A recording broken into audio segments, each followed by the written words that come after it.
Right, Jack. Hello. Hello. Good to see you, man. Yeah, good to see you too. You looking well? Thank you very much. Yeah, I've caught a little bit of sun. I've been doing my work outside, which is nice. Yeah, Um, you're looking healthy. You're looking healthy. Thank you very I'd much. like to say you're looking healthier than when I first saw you, but I'm not going to do that to you. I think you always looked a certain standard of healthy. Uh, Yeah. I think yeah. I mean the first time I saw you face to face, I was perhaps not looking my best. Yeah. yeah. Well, the first time I met you was in treatment. Yeah. So we'd spoken a bunch, and but I'd never actually met you. Yes. Yeah, and but did you come in to spend a bit of time? Yeah, I was over visiting. So just by coincidence, it was that time that because I don't really go into treatment centres that often whilst people are having treatment. Well, never really. It's an anomaly, if that's the right word, to visit someone whilst they're in. You'd expect that from maybe a family member Mm. halfway through treatment or something. But yeah, it was just timing. I was over at that time doing some stuff with them, and yeah, it was really a nice surprise to know. I was like, oh yeah, Jackson. So and we'd spoken previously because well, I guess you can get into that, but that was a while back. How long have you been out for now from clinic? So I got out of the clinic uh 2.5 years ago, something like that. Okay. I think it was 22. Yeah, maybe three years ago ish. Um, yeah, and I mean it's not been a super smooth road since then, but I'm now 18 months clean and sober. So that feels good. Wow. Amazing, amazing. And how old are you, Jack? 20 just turned 23. Yeah, man, it's so cool. I high five you. It's epic. I always say this. I failed to do what you've done. So for that, I totally admire you. I've got full respect, man. Thanks, man. Thank you. Seriously. Okay, so it all sounds a bit cryptic so far. Anyone that's found this recording, this discussion, this conversation, be like, what clinic, what treatment, what? So you've mentioned your clean and sober, as you put it, 18 months. So I feel like we need to sort of either start at the beginning and rewind, or we land on where we're at now, and you talk about how's life now. How do you want to do this, Jack? Um, I'm happy to go back a little bit and give a little bit of context. So I am and have always been um well, I mean, I really liked sugar when I was a very small child. I was I holding out. I wondered what you was gonna say then. I was Yeah. holding back, filling ending your sentence. Go and Yeah, continue, yeah, I continue. really liked sugar when I was a very small child, and it would always make me, spin around in circles with my arms out, and really affected me in quite a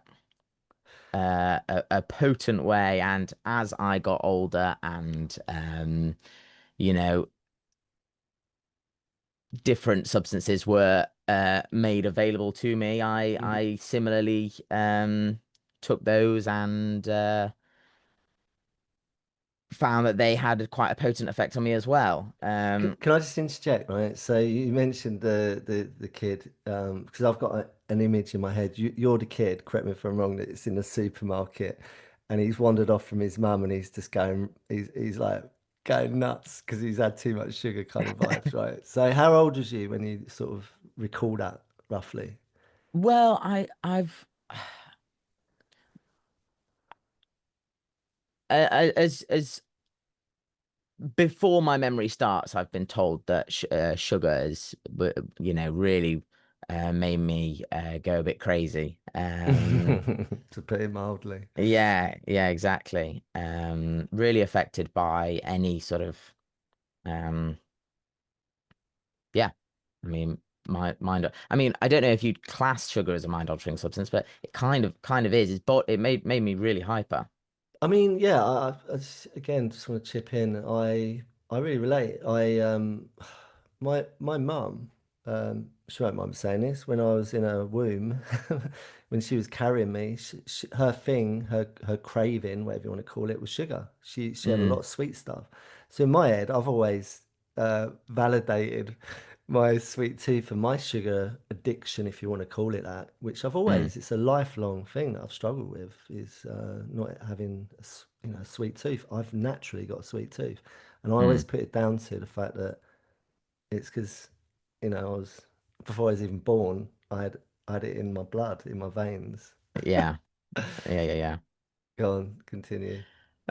Yeah. So just well, also from when I was really young, had difficulty expressing any emotions that well, expressing but also feeling any emotions that I um deemed negative. When I was small, in fact, my sister came across a video the other day, in which gosh, I must be 3, maybe even younger. And she says, oh, Jack, do a happy face. And I've got a big smile on my face, big smile on my face. And then she says, oh, and do a sad face. And I flatly refuse. I said, no, no, I'm not. I won't frown or make a sad face. And that kind of continued as I got older. And then when I was about 10, maybe, um, my mum got diagnosed with some nasty illness, and the way it was described to me, or specifically the way that this illness fed, was that anxiety, anger, negative emotions, these in inverted commas, bad emotions fed this disease. And then I basically, what I heard from that was, I can't, I can't feel these things. I can't express these things. I can't bring these emotions home because I am negatively impacting my mum. Uh, Wow, yeah, I never knew that, man. That's really insightful. yeah. That became more clear as I've gone to different, Mm, therapists and that mm. sort of thing. But yeah, it's then at that point I kind of took it on myself to become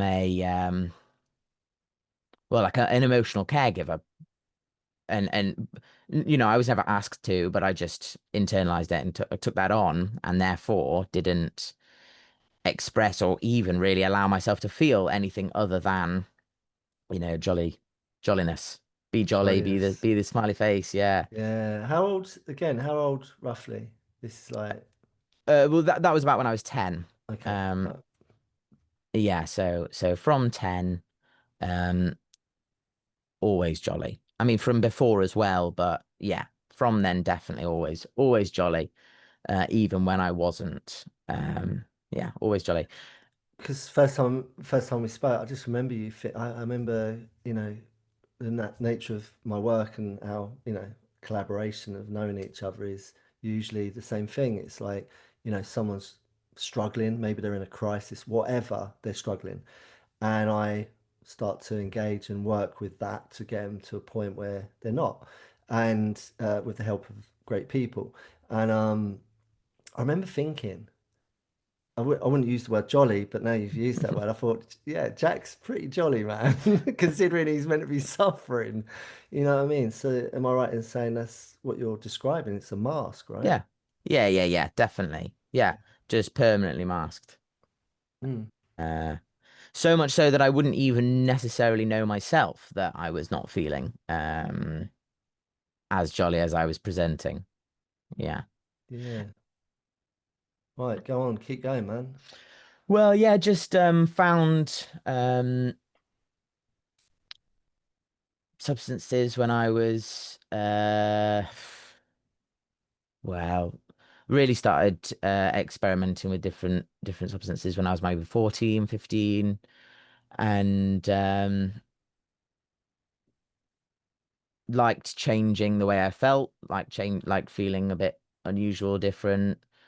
Um and yeah, it kind of ramped up slowly, but I mean the writing was on the wall, I guess, it was any excuse, any chance I got, I'd try and engineer a situation where I could use something or drink or and lots of lying at that point, secretive behavior. Um, and then found a specific drug when I was maybe 16. I don't know if I can name it, but We're not promoting any drugs, but yeah, go for it. yeah, Tell me.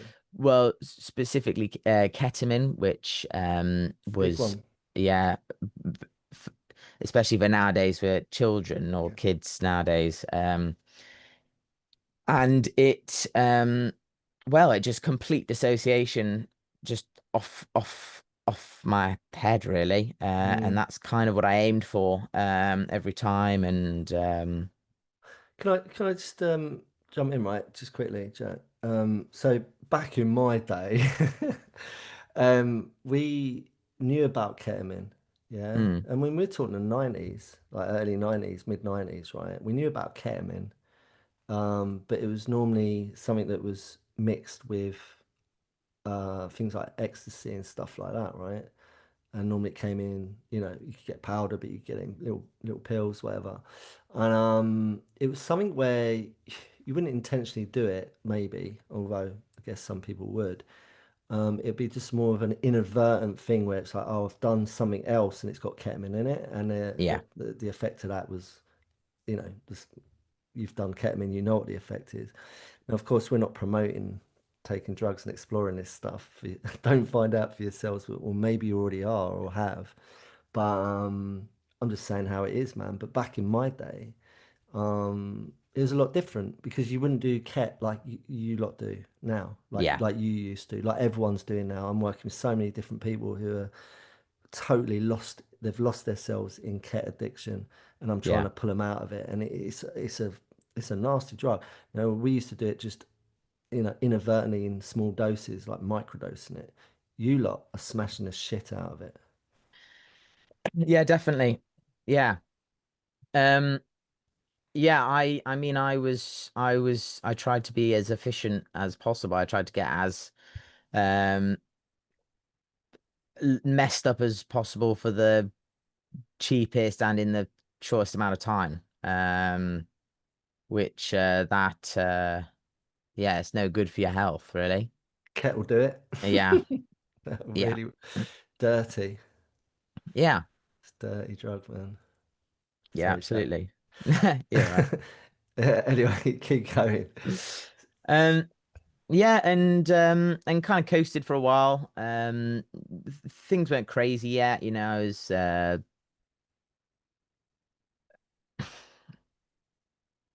probably struggling with my mental health in sixth form, and then lockdown, COVID happened, and then I was at home, and there was nothing, doing nothing, and that was not good for my mental health, and subsequently, sort of just used to feel like I was not missing. I I had in my head that if I was doing drugs, then I was um making the most of this time. Other people would be doing this if it wasn't in lockdown. So I'll just do that. And yeah, kind of spiraled in lockdown, and I was sold some uh liquid for a vape that turned out was like spice, and got really, really massively dependent on that for a bit. And yeah, had some pretty gnarly withdrawals just around my 18th birthday. And then when I was supposed to be going to university and all my peers were, my university basically said, "Oh, you can't, we don't have the room for you," because they'd done a U-turn on the way that the grades were given, and everybody got into their first choice basically because they were just, yeah. So they'd oversubscribed massively. I was stuck at home while I perceived everyone was having a great time at university, and you see the social media is no good, but you see the highlights of everyone's time, and you don't see the bad stuff. And I was just in that bad stuff myself, just feeling left out, left behind. Um, and yeah, just kept using, and I think I rationalized that, well, everyone's doing it at uni, so if I'm doing it at home, then that's fun. But I was basically just using it alone. Like, well, that is what I Party, was doing. Yeah, party for one at home. exactly. Yeah. Um, so when I did get to university, it was a bit of a recipe for disaster. And things came unstuck fairly quickly. I managed to coast through my first year, but it was getting to a point where, I was telling my dealers, don't let me pick up, and then I'd have a drink and I'd be like, oh yeah, go on, I was joking earlier, and or just this once. And because in my head when I was sober, I was like, I can't do this. I can't do this. But then I'd get a drink in me. I'd be like, yeah, let's go. It's go time. So coasted through my first year, somehow managed to pass, and do all right without doing any work. And then got to second year, and shit got really crazy, really. And yeah, it was bad times.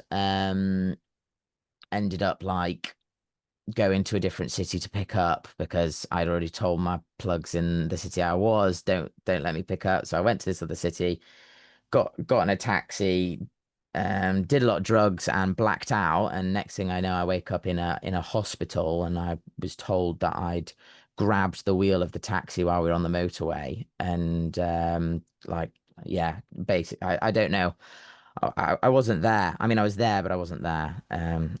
So I was just told this later.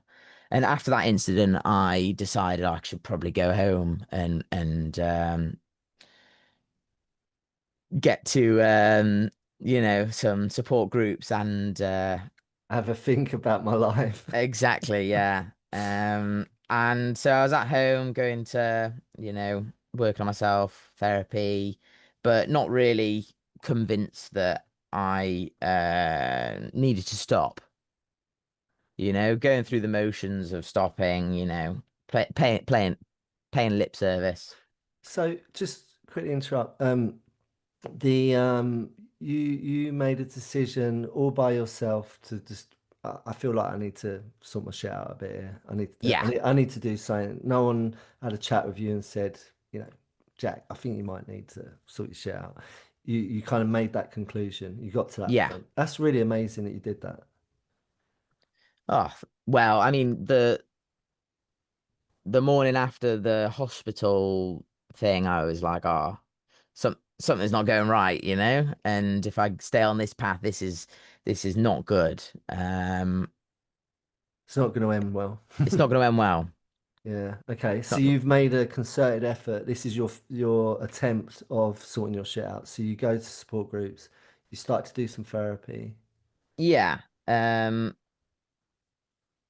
I wasn't like really quitting at that point, trying to quit ish, rewarding myself for getting 30 days sober by getting loaded, that sort of thing. But trying, not going, not not jumping into the deep end, but giving it a go. Getting to 12-step meetings and things like that, but not doing all of the things that they suggest. And How did you know about? Because this isn't something. I mean, did you just research, do your own research? a therapist said, Oh, I think you should try these meetings out. okay. And I sort of said, oh, all right, I'll give it a go. And can I Um, just ask you, when you first went, did you go on your own? no, my mum came with me. Oh, My mum came with amazing, me to amazing. to my first meeting. I love Yeah. that. I love that. And she must have been like, what the hell? Like, I bet you was like, what the hell? Or what was it like? Tell me. Tell us what it was Um, like. it was an interesting experience, getting clean in Sheffield. I was the youngest person in the meeting by a good, 20 years, I think. Wow. Um, which, everyone was very welcoming. But I did sort of feel like I wasn't part of this group, and, Yeah. they had all these interpersonal relationships that I wanted, but didn't want to make the effort of of getting. And Yeah. after the meeting was done, I'd leave pretty swiftly after and not stick around, not go to the meals and things that they were having. Yeah. Yeah. Yeah. All the things that they suggest you do. I wasn't doing that. I was going to the Okay. meeting and then getting out of there. But yeah, I mean, I was just coasting at that point. And burning through savings and not really getting clean, not really living, like just getting through day by day. Yeah. Um, and then I got a call from you, I think. It was about that time, maybe December or January after I'd so 3 months after I came home from uni and was like, oh, I need to kind of sort my stuff out. And yeah, had some chats with you. Yeah. I can't remember how it all played out, but I normally it's a conversation with parents. So I believe I spoke to your parents or your mum, definitely. I'm not sure how she came across me, but she did, and yeah, we had a chat, and that's when I first thought, oh, I completely identified that you're in, you weren't in a great place, but I thought, bloody hell, he's so upbeat about it. You just seemed really polite and really sort of there. You was there, but you wasn't there, you know. Yeah, That mask, yeah, you had a mask on. yeah. Um, And I think even after, a bunch of therapy and stuff, to some extent, there is still hints of a mask that come out. It's autopilot sometimes. of course, yeah, yeah. But I'm trying to be more authentic. It's okay, Jack, man. Honestly, it's not a race. It's not a race. Yeah, Honestly, you're right where you're meant to be. It's a real cliche saying, but it's true. Um, and you're doing amazing. It's like you're an inspiration. So I just wanted to ask, your mum. I think I know, but for anyone listening, your mum. You mentioned your mum. What's going on? What's your relationship like with your family throughout this sort of period, this chapter of this part of the journey? Because it must have been really, really strained. definitely strained. Yeah, absolutely.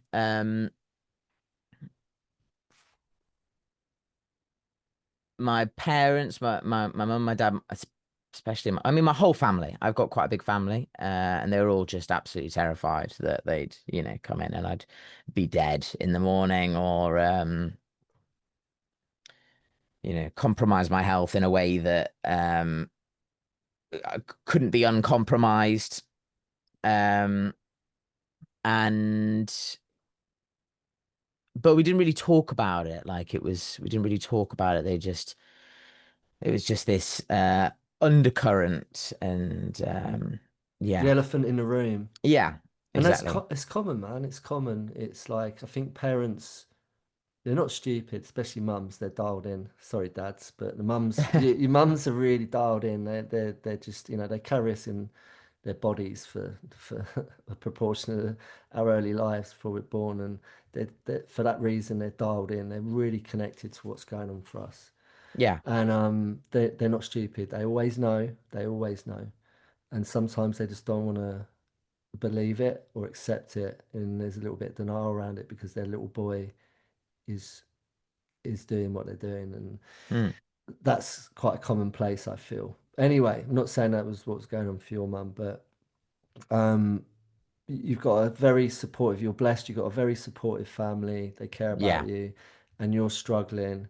Um, and it's mad. I never knew that. It all stems from what I can see, it all stems from that sort of misinterpretation that you received that, oh, we mustn't um, engage with emotions that are negative. We've got to be jovial all the time, Yeah. is how you put it. Jolly. We've got to be jolly all the time. And it all stems, correct me if I'm wrong, from that point. You told yourself, I can't allow myself to express emotion other than happiness.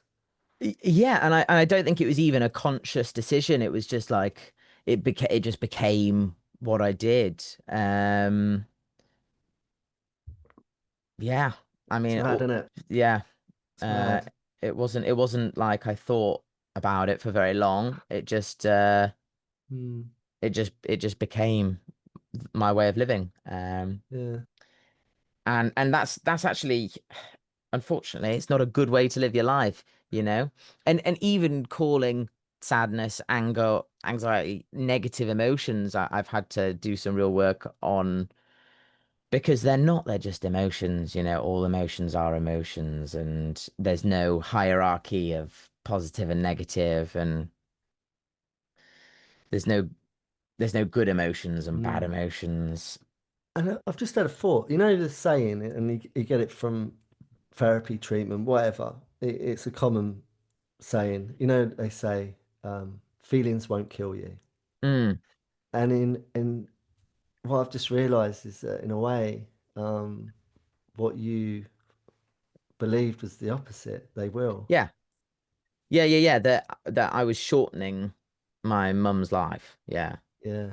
And the people around me. Wow. Wow. Wow. Wow. Okay. So you got lost in the haze of yeah, a false sense of reality, whatever. So you get to a point, I think we're at a point now where you're making an attempt Yeah. at redemption, salvation, whatever you want to call it. So you're engaged in your best efforts at this point, to the best of your ability to get some sort of sense of recovery. Yeah. You went like, Well, yeah, best efforts. I wouldn't describe them as best efforts, but I definitely wanted to stop being or wanting to get absolutely off my face like at every mm, opportunity. And yeah, I couldn't really see a life where I wasn't using drugs at at some point, or drinking or whatever it was. Um and that was scary. I always had in my head, oh, when I'm a bit older, I'll quit, I'll stop drinking when I'm a bit older, and that'd be good for me. But it was always in the future. It was never now. yeah, yeah, know that one. Yeah. Yeah, and especially when you're going to support groups and everyone's like, you're at this age, how old are you at this point? Like 20, She was around about 20, and you're 20. looking at, and the youngest person sitting in a support group's got to be like 30 plus 40, Yeah. right? It's a lot younger now. There's a lot more younger people coming into support groups and getting sobriety and whatever. But back then, still, there wasn't really anyone that you felt that was your age, so you probably thought, I'll just come back when I'm that age. Yeah, a bit. Yeah, a little bit. Like, people say, "Oh, you're so young," and I was kind of like, "Well, you've had way more years of fun." Do you know what I mean? Like, even though it's not fun, it wasn't fun what I was doing. I thought it was. It wasn't. It was curtains closed, locked door on my own. It wasn't going out partying really at that point. And point. ketamine is one hell of a horrid chemical to have to navigate when you're coming off of it. Mm, So, sort of strategy, game plan is don't come off of it, well, yeah, because it's a really dirty drug to come down from. yeah, just keep topping up, right?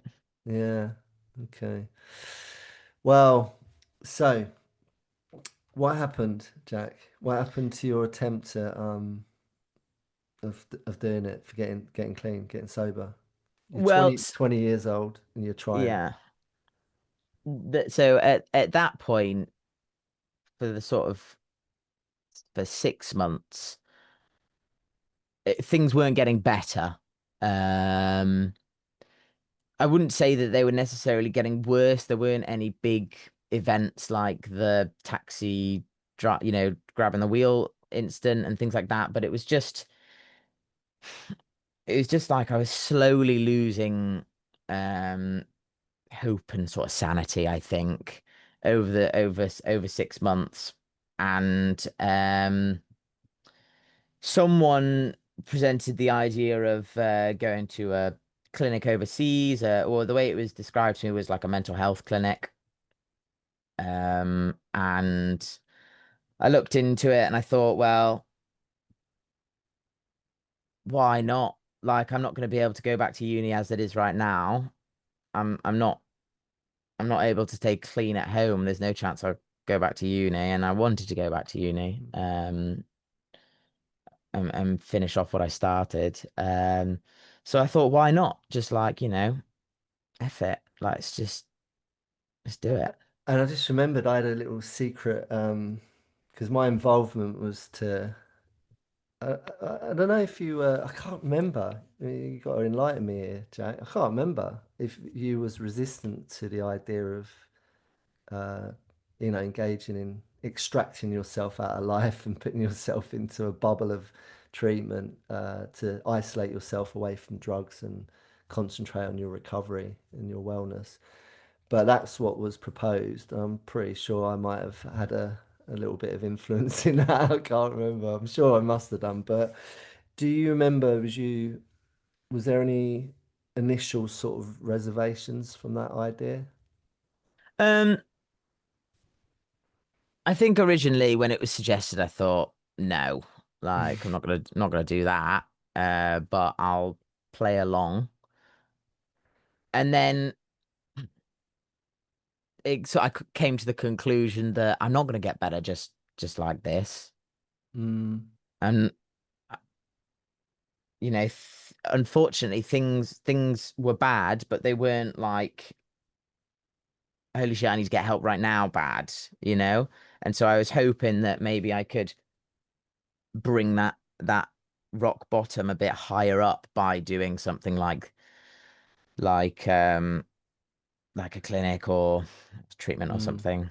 There's two Uh, ways of looking at that. I mean, you could just do more ketamine, yeah, and that will get you to your rock bottom real quick, yeah, But as you know, it's just a perpetuating rock bottom. I'm not a fan of saying there's one big rock bottom. I think when I look at the trajectory of my journey, it was just one rock bottom after another, after yeah. another.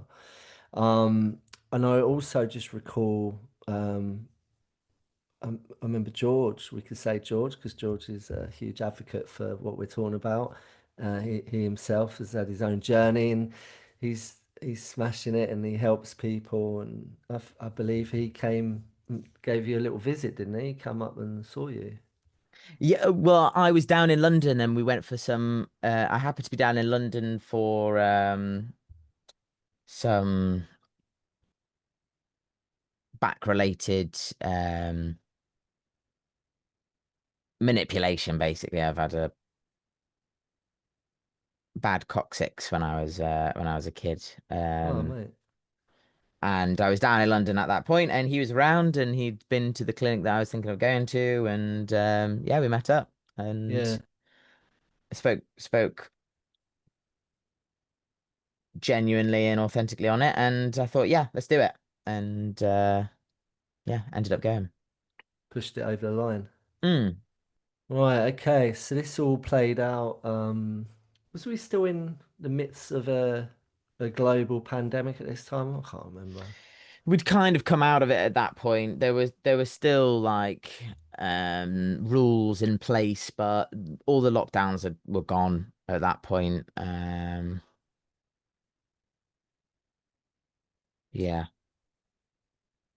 Yeah. Okay.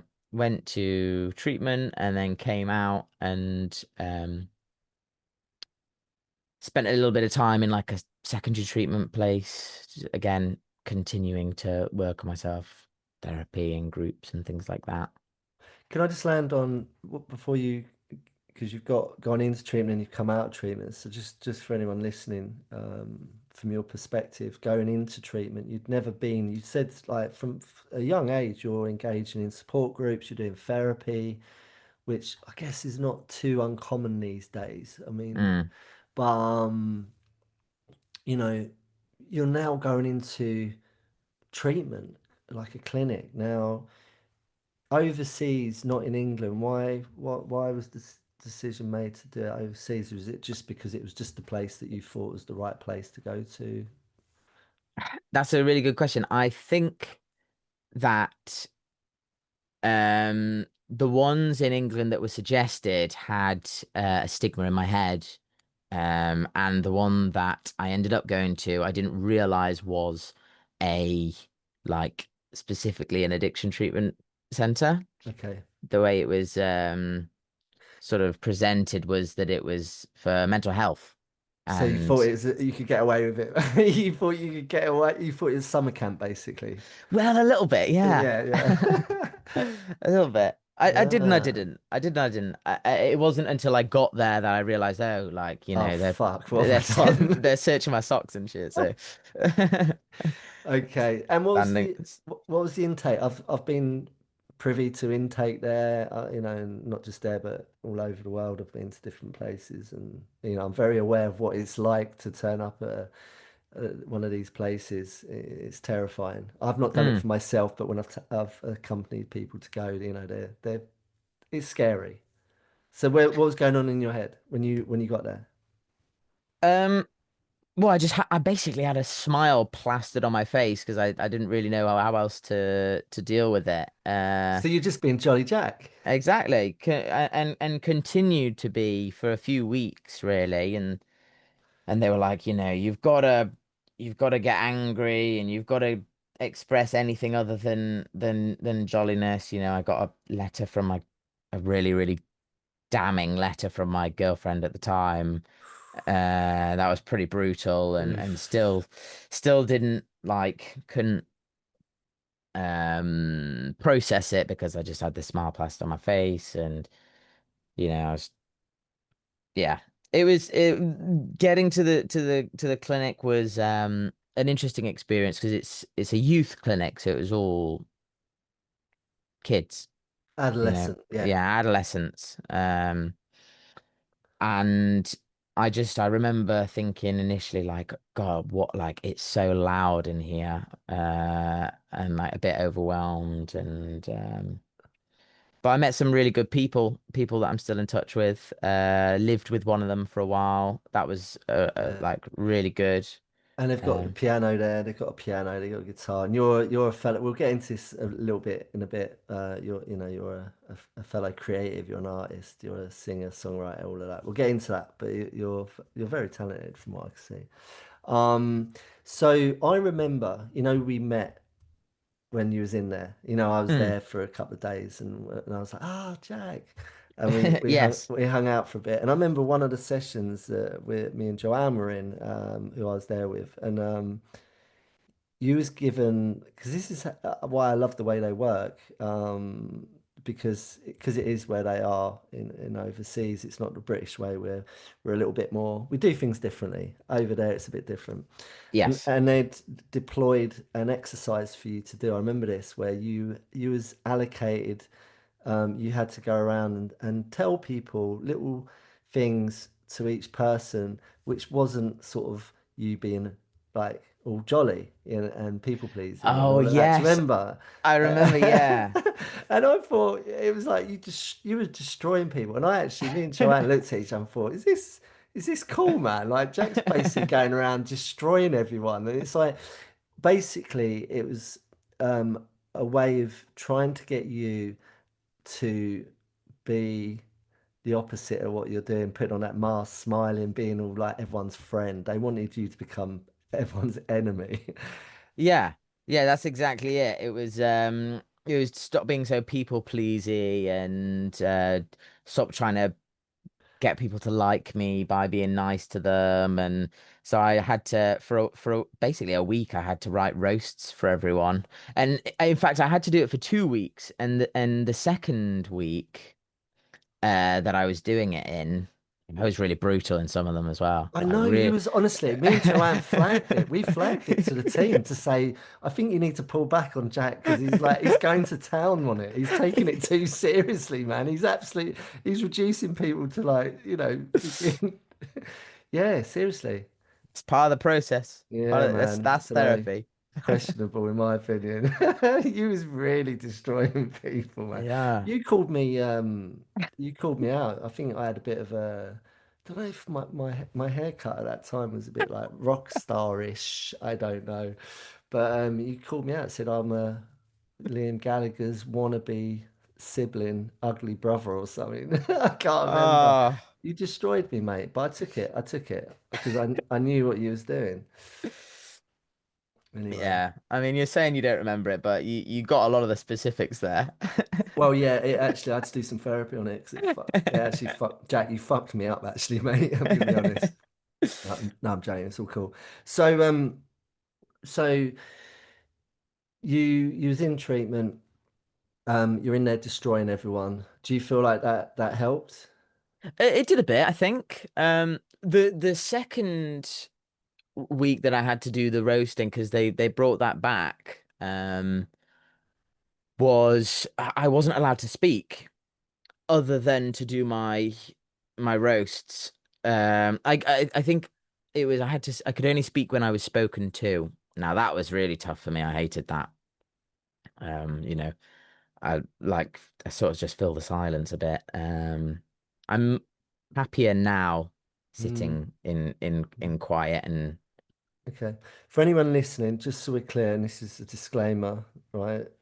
Jack was in a very supportive, cared, safeguarded environment with professionals that know what they're doing. Okay, this is like some mad freaking what's them places in America? You know, the ones you hear about on the films and documentaries. Where it's none of that, right? Don't think that. This is a very regulated place with professionals. Okay. yes. Anyway, so you're starting to feel like it's effective treatment. Do you feel? Um,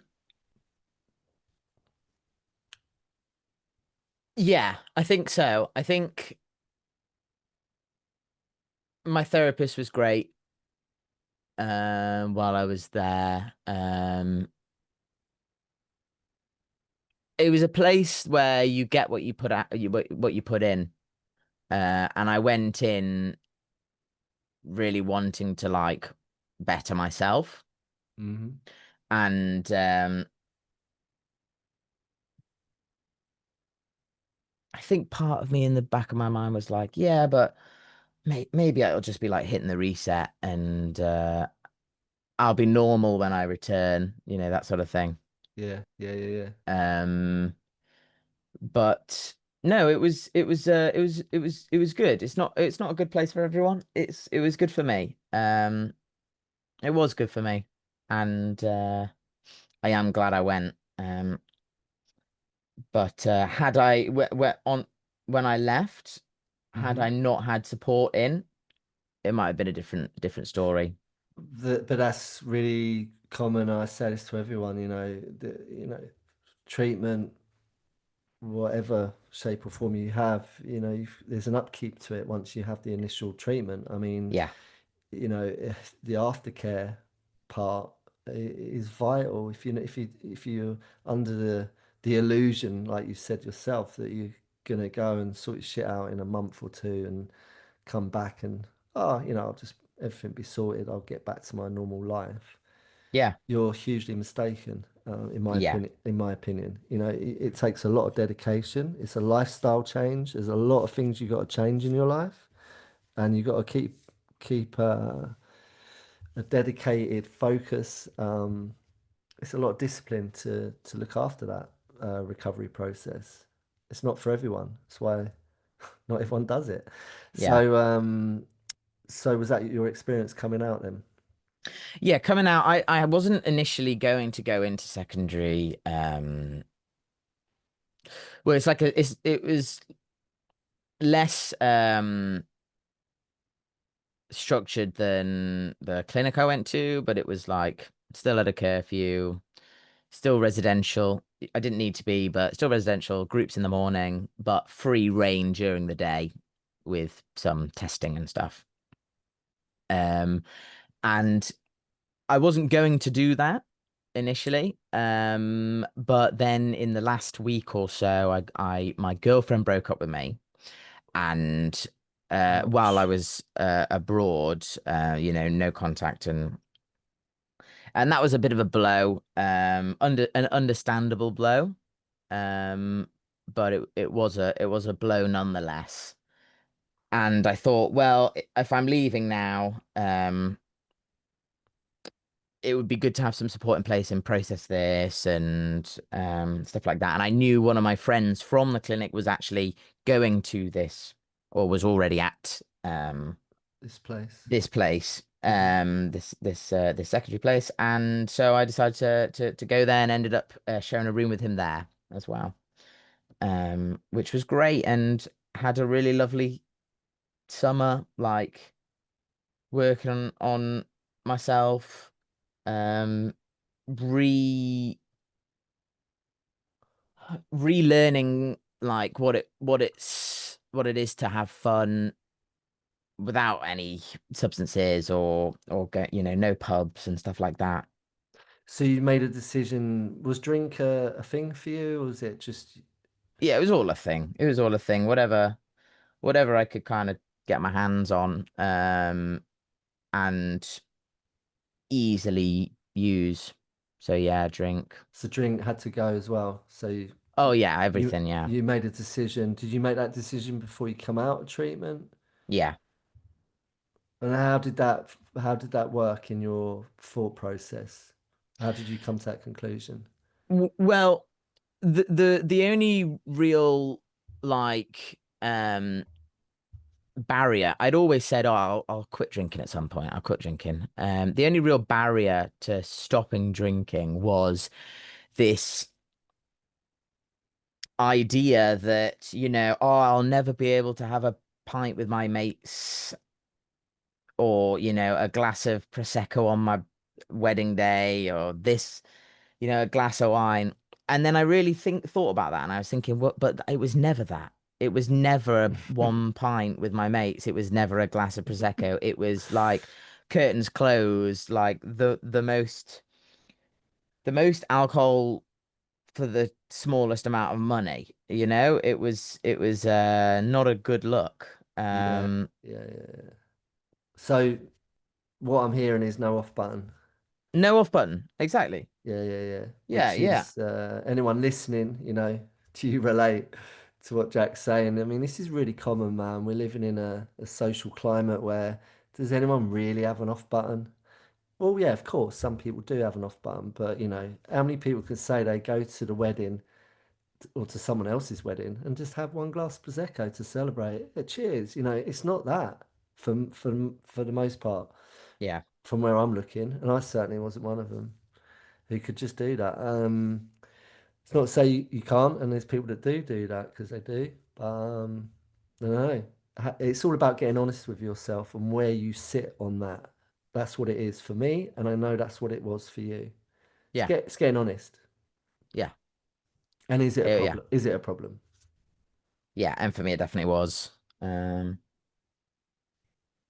Yeah. And it was also like, I thought my issue was ketamine, but as soon as I had a drop of alcohol in me, it was like, let's ring up the plug. So I couldn't quit ketamine without quitting the alcohol as well. Yeah, Yeah, it just had to be completely everything gone. yeah. I Um, was the same. I was the same, man. I worked that one out. You know, I tried so many different ways of like, if I just do that, and I won't do that, and if I don't do that, I can do that, and blah, blah, blah. yeah, I did that throughout my whole 20s, mate, into my 30s. So you've saved yourself. This is why I really admire you young mavericks, man. Because you young mavericks, I always call you that. You figure it out. You get it dialed in early. You save yourselves a decade of trying to figure out what that whole magic formula of like, if I just do that and don't do that, and it's yeah, just get there sooner, work out. Do you know what? My life can be a lot easier without any of that. yeah, I don't have to be a social leper or seen as a weirdo for doing it because it's yeah. fucking badass, cool as shit, in my opinion, for any young person to actually go against the stream and not be a sheep and do what every other fucker's doing. So I admire you for that, Jack. Oh, thank you very Yeah, much. you're badass, mate. Thank you. Okay. So, so you've made a conscious decision to be refrain from all mind-altering substances and go total abstinence Yeah, from all chemicals, including alcohol, because alcohol is a chemical as well. All right, cool. So you're in secondary care. You're yeah. jamming with your mate who you was in treatment with. Life is good. You had a good summer. What? Life is good. Good What? summer. And then thought, right, I'm cured. Let's go back to uni. Okay. Let's go back. Right. So literally got like 6 months, 6 months clean, and was like, yeah, I'm ready. I'm done. This is good. Life is Mm, good now. mm. Got to uni. The day I got to uni, like the first day I was unsupervised, basically, I went to the shop to buy some cigarettes, and the bottle of liquor behind him was calling me, and I just went, yeah, let's do it. Did it And literally go, Jack? it Jack. I went to the shop to buy cigarettes. I didn't think I was gonna get alcohol, and then I got there and I saw it, and I thought, let's do it. Wow. Um, I know, and it was in that like pretty much that one moment that everything went tits up, and yeah, so blacked out soon because I'd not only had I got no tolerance or anything because I've been clean for 6 months, but I went back to how I was like went straight back to how I was drinking from before. Wow. So How much uh was that then? So what did you? uh like hard liquor, like vodka probably. Okay. All right. Um, you know, more than I should have had, alcohol poisoning levels Yeah. Right. Right. and then I think they nearly sectioned me. Well, I don't really remember, but they nearly sectioned me that night and had to go back to secondary care. Bloody hell. Yeah, but I mean, relapse is not a part of everyone's story, but I learned a lot from it. It really cemented that idea in my head. I just can't do it. Like I just can't do it. It's Um, great. It's great, mate. I think it's really, like you say, it just reinforces what you yeah, already knew, but now you really know. No reservations now. I know. yeah, exactly. I Yeah. know. And yeah, and it was not glamorous. Like it was really, really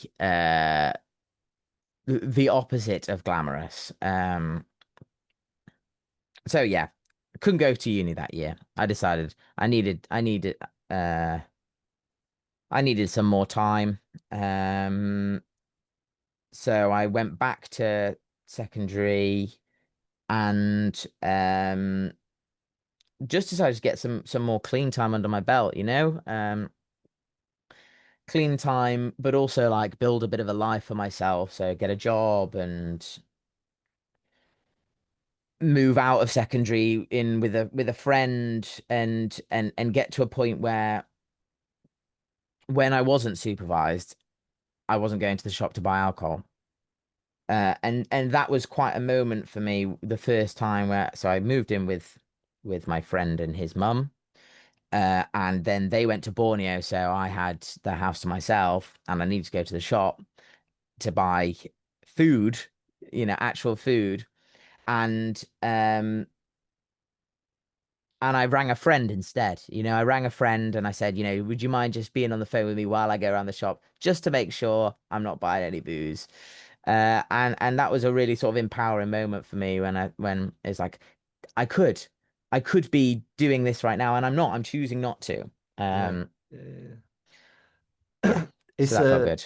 it's this is the words of Billy, who you know, DJ. It's a proud choice. Recovery is Yeah. a proud choice. You know what I mean? And that's what you just shared. You made the decision to do the right thing. Instead of listening to that little voice in your head going, fuck it, just do Yeah, it. exactly. Yeah. Exactly. So what Uh, changed? Why do you feel what changed in you to go from fuck it, just do it, to no, I'm gonna call someone, do the right thing, safeguard, protect myself and my recovery, and be on the call and get my friend to be there to talk me through it, to empower myself. What was the difference? What made you choose that way? I think it was a combination of this is a good life that I've built for myself right now, I guess in comparison to where I was before. Uh, and like I had a lot to lose at that point. Like my sister has at the time had a very, very small child, and if I wouldn't have been able to be in his life if I used again. Um, which in that period I was already on probation basically with my sister and her child.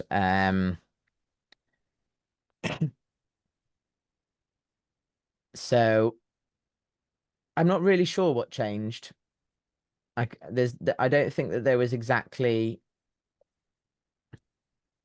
a moment, but I remember going to that shop and thinking, I need to ring someone right now, and I need to safeguard what I've got at the Mm, moment. And I did, and thankfully,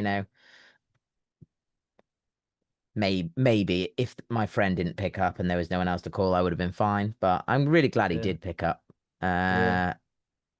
And then I've not really had any real thoughts since that m- initial moment where I've thought, oh yeah, let's get loaded again. Mm. Um, Well, just to interject, Jack, what I believe, right, um, is that when a desire to do the right thing becomes greater than the desire just to not, yeah. when you have that sense, it's like an inner strength or conscious, unconscious, whatever. I believe it's a conscious decision. You've got to be quite conscious of doing the right thing to do the right Mm. thing. And if the right thing happens, it's because you're making wise choices, which you are. So it's amazing. Yeah, mostly wise. It's amazing. So you've been in that since that moment happened. How long ago was that now? Because you were 18 months now. Was that sort of around about the beginning of your new journey of Uh, get? yeah, it's about 3 months in, maybe. 3 months into this 18 months. Um, yeah, and not really looked back since. It's I, amazing. I wanted to go, so I was working for a while, but I did realize that I wanted to go back to uni, finish off my degree.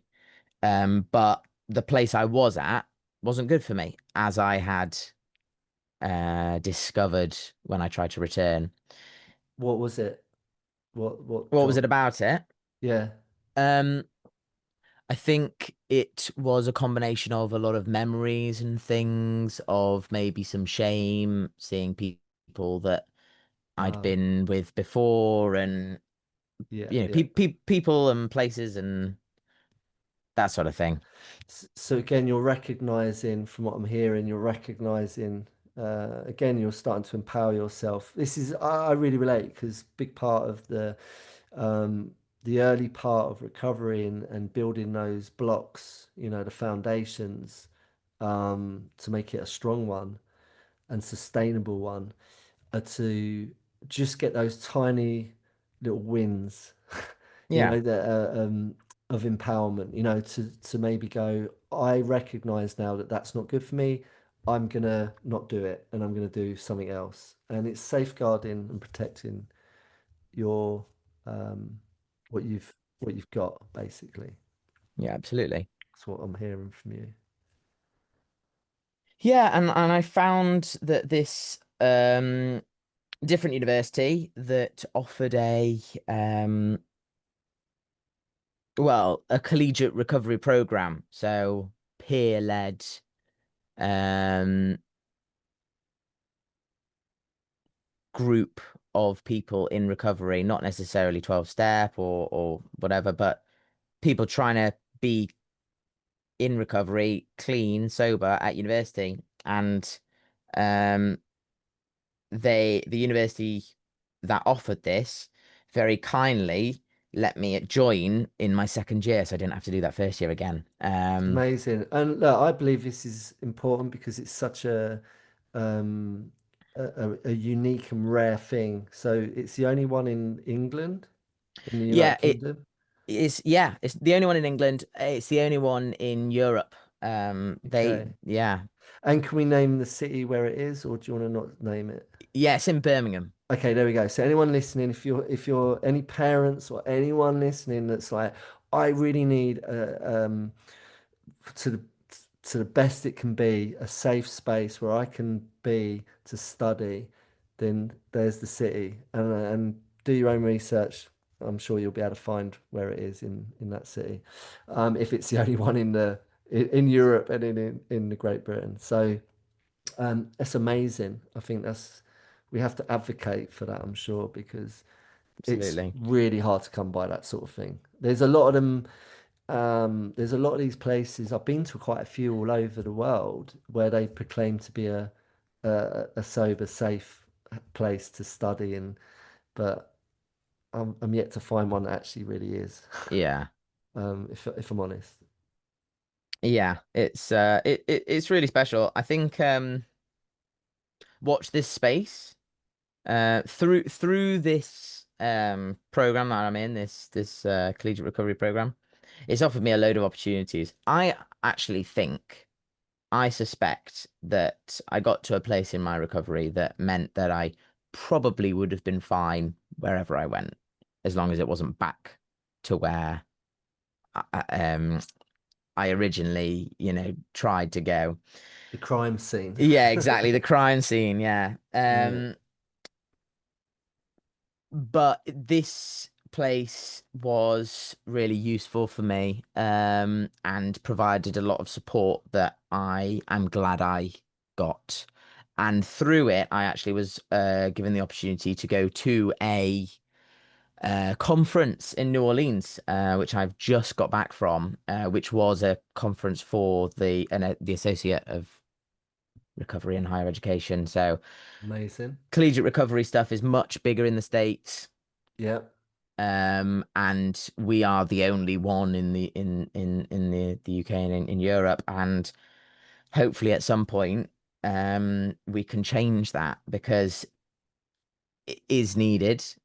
yeah. Um, Universities like to pretend it's not, that they don't have issues. They do. Everywhere has issues. Yeah, it's PR, mate. It's Yeah, PR. It's don't matter state, private. It don't matter. It don't matter. I've been in all of it, yeah, across all globally. Private, state, don't matter. You put a young person in a place of education who's got mental health issues. there's going to be fucking issues, man. All right, so Yeah. why are we all just fucking kidding ourselves that there's not? It's PR. So anyway, from your own experience, lived experience of being where you are, do you feel safe? Do you feel held? Do you feel supported in your recovery? I feel supported. I feel safe, yeah. Um, it would be nice if there were more sober flats around us.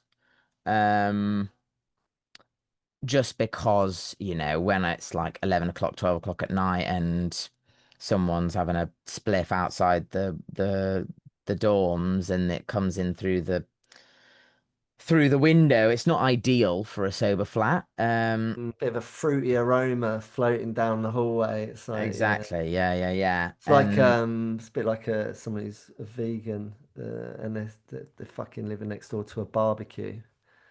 exactly. Do you know what I mean? It's like, Yeah. Like a shit diffuser. oh Uh, man. So, but all in all, you know, it's supporting your recovery. You feel like definitely. it's a good place to be, yeah. Yeah. Yeah, definitely. And I mean, I really admire people that get sober without um going to clinics and treatments and things like that. But yeah, I feel very much supported here, and I think that people that haven't gone to treatment similarly feel Yeah. like there is support and people to talk to and reach out to that are going through similar things. And it's amazing. And you've gone from, well, you've just shared where you've come from to where you're at now. And you just shared that you got sent. Did they send you Yeah, to New Orleans yeah. in America? So they chose you. You're the chosen one, Jack. One of. So there was a group of you. Yeah, small four of us. But you're one of four, right? Now, I mean, you can see, right? That, I mean, that's a beautiful thing that they believed in you, trusted you to go and advocate and go and do some networking for Yeah. the greater good. I mean, how amazing is that? It was a really special experience for sure. And I'm, very lucky to have been given the opportunity. And very grateful to the organizers who actually on the day of the flights, the person that was supposed to be, well, we're all adults, but the adult that was supposed to The be, proper adult. exactly, that was supposed to be accompanying us, threw his back out and couldn't come. So it was all of us went without him. And it was really successful. I went to lots of talks. Yeah, they've got recovery high schools over there in America, to support secondary school kids who are trying to do the same thing. I don't know Yeah. how you'd bring that to the UK, but It's tough because I'm a big believer, Jack, that like you said earlier about you'd probably be all right if if you was just out there on your own, you've got the tools down, you feel like little bit more like solid in your foundations of your recovery now to do the right thing. You're gonna be okay. You've got the support, you've got the tools, you just got to use them, which you clearly are. Um, I'm a big believer, firm believer that we have to get to a point in our lives, people, we have to, where we ask ourselves the question, can I trust myself? And I know, I've known this for a long time. It's an unfaltering yes, I do. I've got to that point where I absolutely trust myself in any situation I put myself in life, right? And I'll be okay. I've got that trust. So I feel it's really important that that's for me, the marker. If you ask someone, and it's okay if you don't, if the answer to that is not yet, yes, yet, it's okay. But you work towards that and you get to a point where you can answer it and say, yeah. So I don't know where you're at with that, but um, for me, that's really important. We've got to be able to be okay on our own. Support groups are great, having mentors and, guides and whoever's friends, good people in our lives. But, what do we do in a situation if we find ourselves just a little bit cut off from all of that support?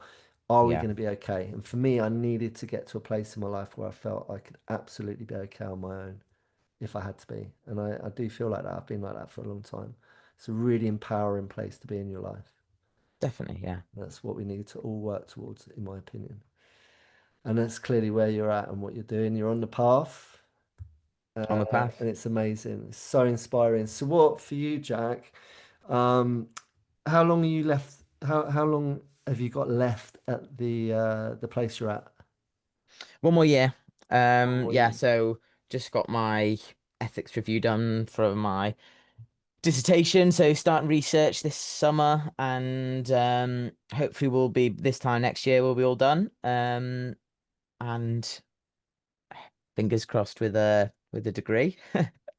Yes. Well, you got the odds are in your favour, I'd say. And what is it you're actually studying? I do social anthropology. Okay. And what do you want to do with that? Because you clearly want to do something with it. Um,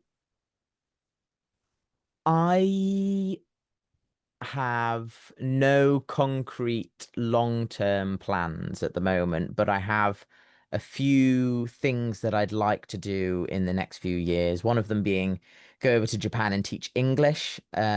Wow.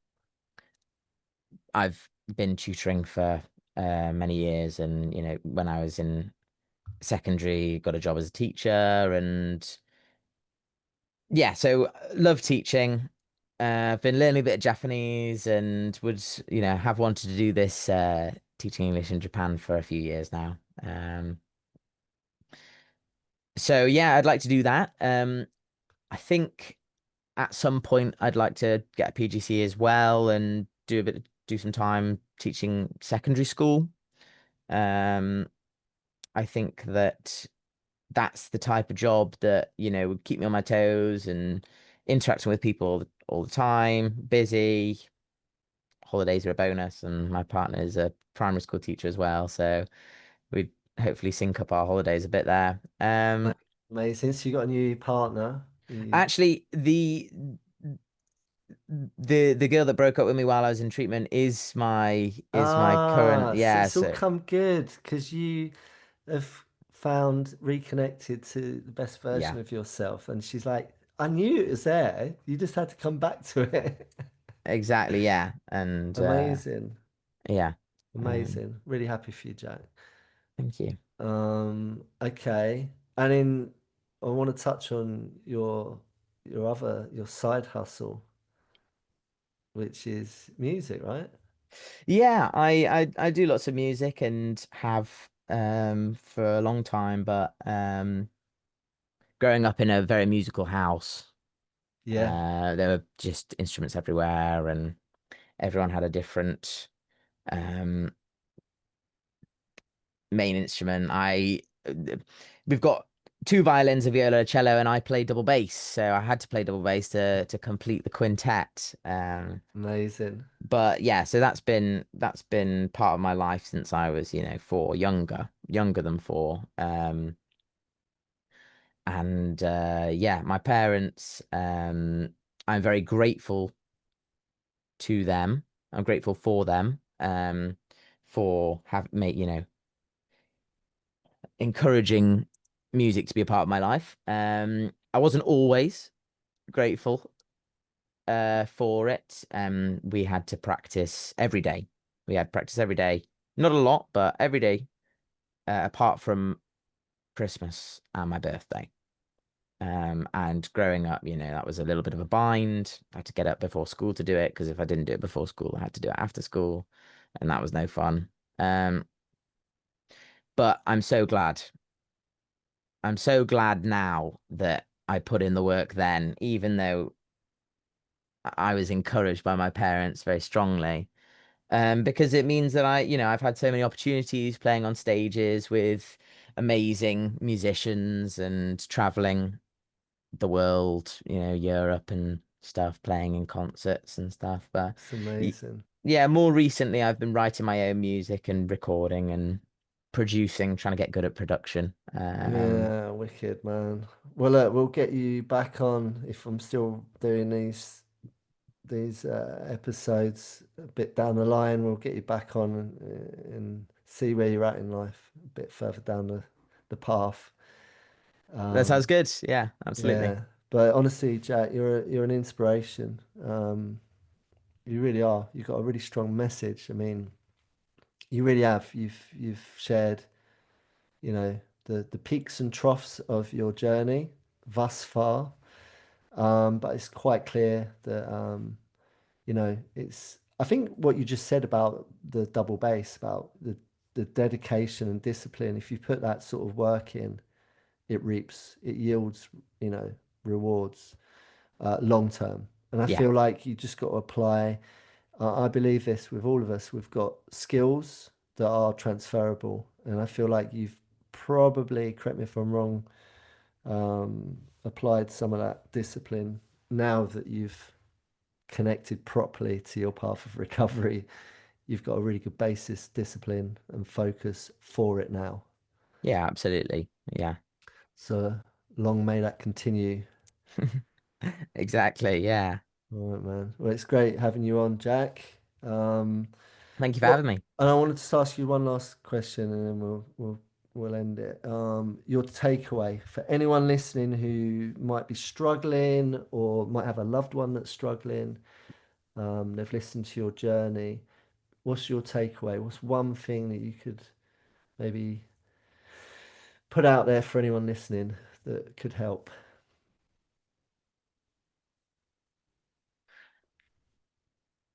One message, you've put me on the spot here a little bit. I think that at the end of the day, something I learned in recovery is that I am not special and different. Uh, I mean, in a world where everybody is special and different, no one's special and different. Um,